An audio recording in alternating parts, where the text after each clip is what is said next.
Hi, my name is Vince Bartle, and I'm a student at Cornell Tech presenting on behalf of collaborators from Carnegie Mellon University and Cornell Tech. I'm here to talk about our work investigating opportunities and challenges for interactive voice assistants to support home health aides. Home health aides are formal paid caregivers, mostly women of color, who work long hours caring for patients with serious illnesses like heart failure, dementia, and others. Aides work in patients' homes, providing personal and medically oriented care and helping with out-of-home healthcare logistics. This includes trips to the doctor, day-to-day management of medical conditions, and monitoring vitals, as an example. Although aides provide essential care for patients and are one of the fastest growing professions in the US, labor data and research shows that aides are paid low wages, are undervalued by healthcare teams, and do not receive adequate training. At the same time, home-based technologies like interactive voice assistants or IVAs are becoming widespread and may have the potential to transform home-based care. IVAs use voice recognition and language processing to listen and respond to voice commands. Prior work has explored the use of IVAs by older adults for self-care.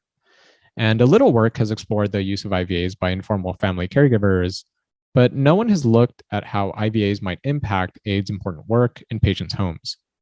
This is important to understand so that we can design future IVAs to elevate and empower aides rather than exacerbate their burdens. We conducted an exploratory study with 26 home health aides and 6 home care agency staff. We used 2 qualitative methods. The first was speed dating sessions with Storyboard prototype. Here's an example storyboard where a voice assistant helps an aide with task coordination by telling them what the aide from the previous shift already did. We used a total of 10 storyboard prototypes.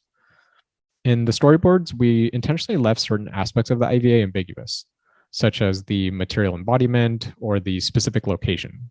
This reduced fixation on specific form factors or visual details and enabled an exploration of hypothetical use cases. In contrast, our video elicitations illustrated higher fidelity prototypes using existing commercial IVA technologies, which let us explore participants' reactions where the IVA embodiment and use case was concrete and specific. This is a screen from one of the higher fidelity video prototypes where a voice assistant helps an aide assess leg swelling. We used a total of 3 such video prototypes.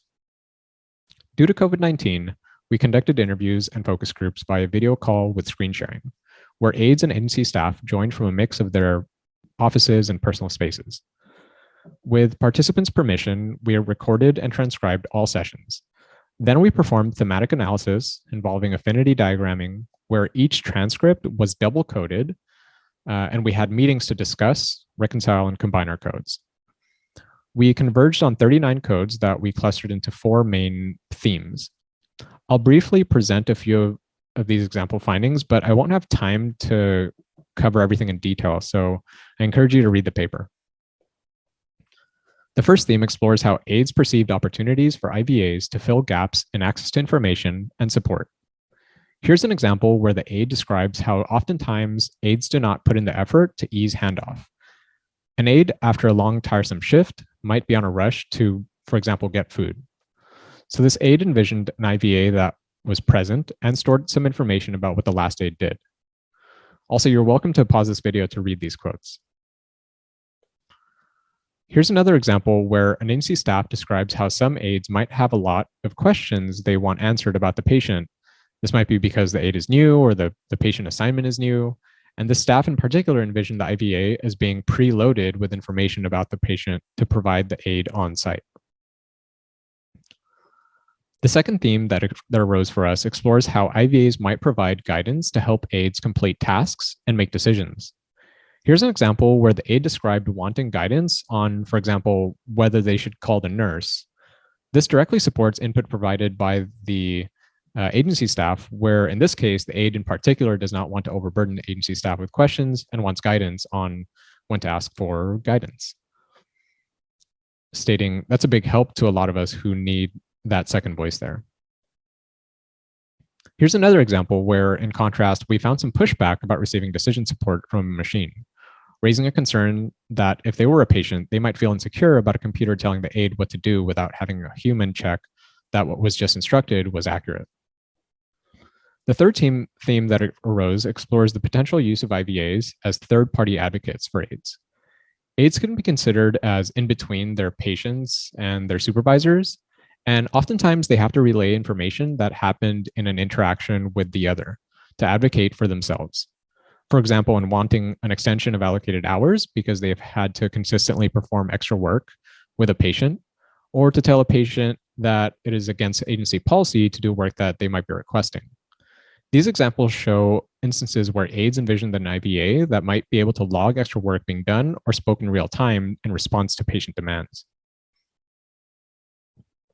The fourth and last theme that arose explores the challenges and concerns around the use of an IVA to provide aides with emotional support. Participants raised concerns around using the IVA as a direct source for support, citing concerns over having an IVA that might store data, which an agency might be liable to have to respond to.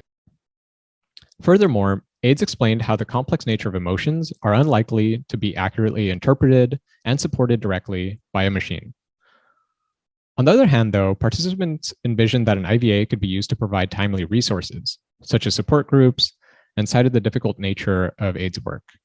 Some aides highlighted the importance of being able to talk to caregivers and currently existing methods of inter-aide support groups. One aide in particular stated, "Somebody's always just a question away. So now you don't need to know where to go. There's something, such as the IVA, that you can use that can tell you where to go to get that answer." Our findings have important implications for designing IVAs for home healthcare, a complex and fraught environment with many stakeholders. First, we saw how the materiality and form factor of the IVA changed people's perceptions of device ownership and control. For example, placing the IVA in the patient's home led to serious concerns for aides regarding surveillance and privacy. Changing the form factor of this device, such as by embedding it into a medical kit, might help to confer control and ownership to the aide while also signaling to patients that the IVA is an approved work tool. Introducing new technology into sensitive contexts such as home health may have unintended consequences. For example, the need to collect and input data into such systems may introduce additional work. IVA designers will need to pay close attention to who is expected to perform this work. We further emphasize the difficulty in centering aides, pointing, for example, to instances where aides themselves recentered patients rather than themselves in the utility of an IVA. With this, we also discussed the importance of exploratory research to investigate potential impacts new technologies might have in complex multi-stakeholder contexts before they're deployed in ways that marginalize or harm vulnerable workers. Thank you very much for your time. I welcome any questions.